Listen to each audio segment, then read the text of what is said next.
Imagine driving down the road and you pass under a bridge and all of a sudden, boom, you run into something metal that's hanging from above. As News 10 NBC investigative reporter Jennifer Lukey shows us, that's exactly what happened to some drivers in Victor last week. This is the bridge where it happens. It takes the Thruway over High Street in the town of Victor. And you can tell just by looking at the bridge that it's deteriorating. Up above, exposed rebar. Last Monday night, Tina Michalik was driving down High Street to pick up her daughter. It's a road she takes often. Almost every day. Yeah, it's near the school where my daughter attends. This is a throughway to many of the places that I go to in Victor. But as she was passing under the bridge, in the dark of night, she ran straight into something that was hanging down.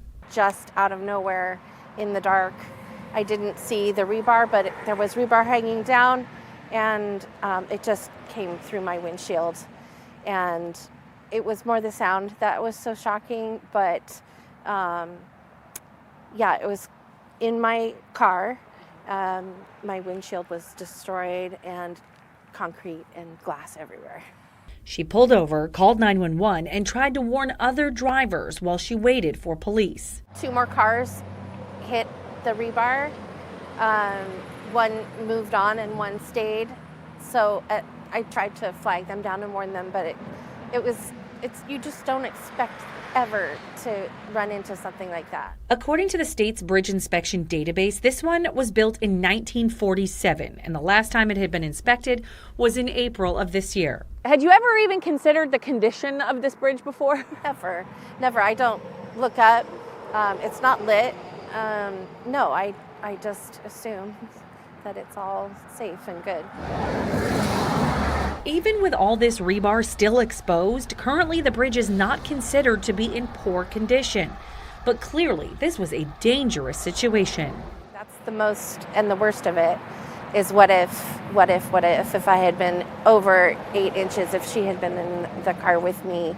It's terrifying to think of, and it could happen again.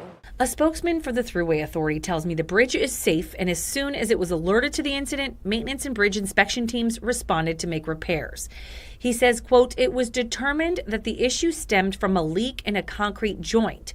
Maintenance crews will continue to monitor the bridge on a weekly basis. A permanent repair is part of a larger Thruway project that is expected to begin in the spring." Tina is waiting on her insurance company to get her car fixed, but she expects the Thruway Authority to pick up the bill. Federal regulations require that all bridges are inspected at least once every 2 years. Coming up new at 6, I'll show you where you can find the data from those inspections so you can see how safe the bridges are that you travel under and over every day.